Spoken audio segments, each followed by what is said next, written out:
Pixel art games may look simple at first, but the ones on this list prove the exact opposite. In this video, we're taking a look at some of the best pixel art survival games. Gathering resources, building a base, and making the right decisions form the core of these games. But what really matters is how long you can keep your setup going.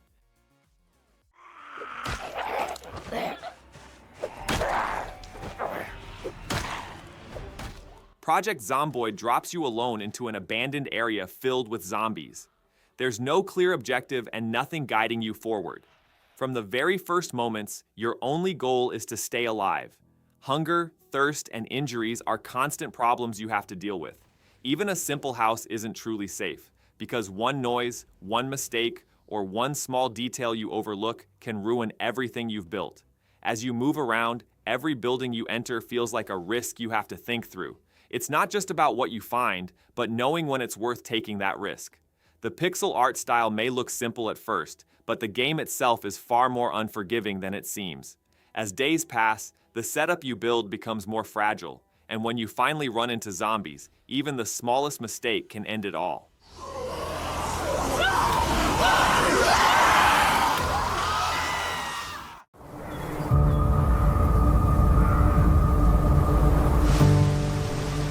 Zero Sievert takes place in a region that has collapsed after a nuclear disaster, and you play as someone trying to survive in the middle of that chaos. The outside world is filled with mutants and armed groups, so the only place that feels somewhat safe is the bunker.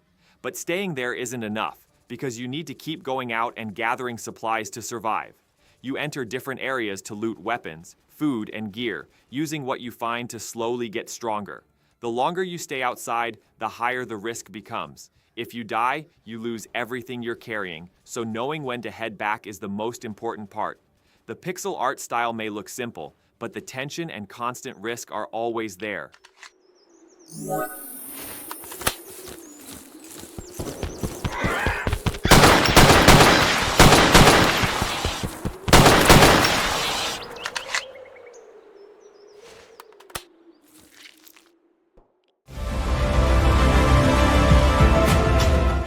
Green Project drops you into a dry, nearly lifeless environment. Even though it uses a simple pixel art style, every change you make in this world feels noticeable. At first, your main focus is staying alive by finding water, managing food, and keeping your energy balanced. As you search around, you come across useful materials and slowly start fixing up your surroundings. What makes this game stand out is the ability to actually change the environment you're in. Over time, you can make the soil fertile, grow plants, and bring life back to the area. It's the kind of game that punishes rushing and rewards patience. You build things step by step, and staying in control becomes more important as you go.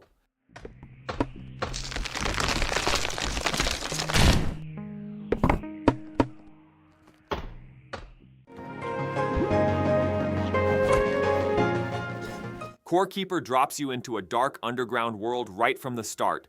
At first, you barely have anything, but as you dig deeper and find new resources, you slowly begin to build your own setup.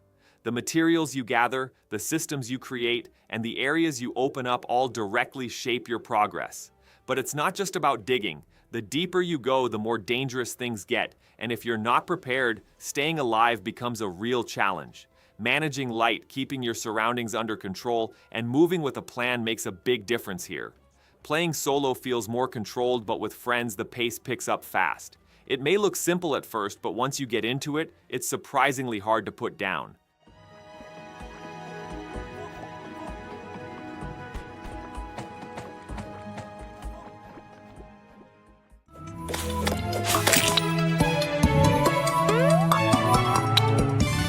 Terraria starts by dropping you into a world where nothing is ready for you. Your first goal is simple: survive by gathering resources, building shelter, and crafting basic gear to protect yourself. But that's only the beginning. As time goes on, you head underground to find more valuable materials, grow stronger, and face increasingly dangerous enemies. Creatures that come out at night can quickly turn things against you if you're not prepared. As you progress, the setup you build expands, new NPCs arrive, and the world starts to feel more alive. The pixel art style may look classic, but the amount of content and progression it offers is much deeper than it seems. It begins with survival and gradually grows into exploration and boss fights.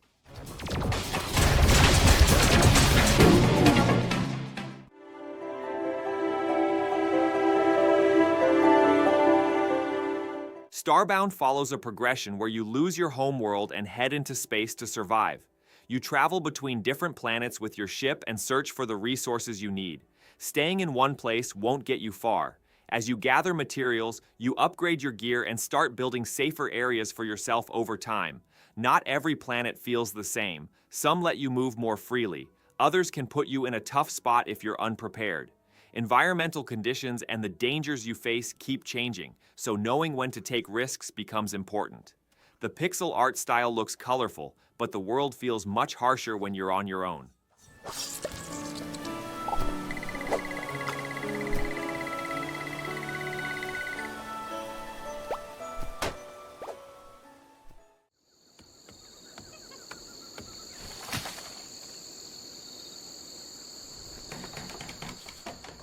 Rimworld begins with a group of survivors after a spaceship crash. They are trying to stay alive on a distant planet. You don't control just one character. You manage an entire group. From the start, you need to build shelter and find food. You also have to take care of everyone's needs. But survival is not only about hunger or safety. The mental state of your colonists matters just as much. If one of them breaks down, it can affect everything. As your base grows, attacks become more frequent. You need to defend what you've built. It may not look like a classic pixel art game, but it is fully built on a pixel-based style. Behind its simple look, there is a deep system that constantly needs your attention.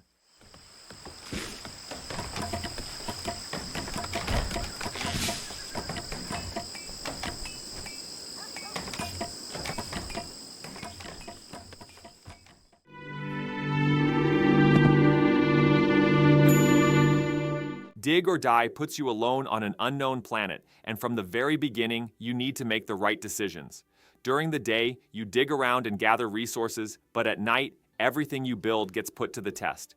Random structures don't last long, especially once attacks begin, and weak spots start showing immediately. That's why collecting resources isn't enough. What you build has to be solid. The game's physics system also makes things harder. If you place parts carelessly, everything can collapse and force you to start over. As you progress, the pace increases and there's less room for mistakes. It may look simple, but it requires careful play and constant attention.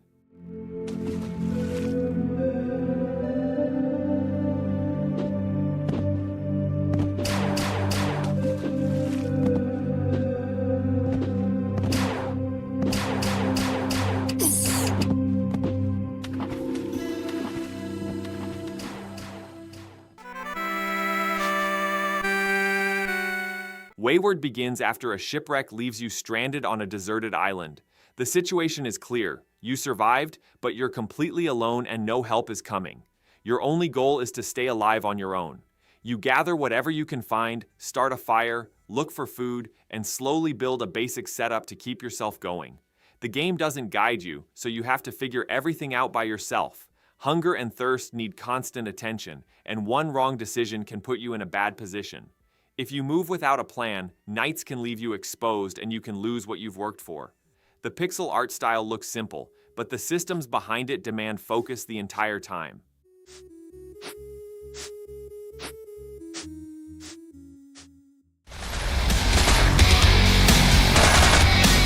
Holstin doesn't start like a typical survival game.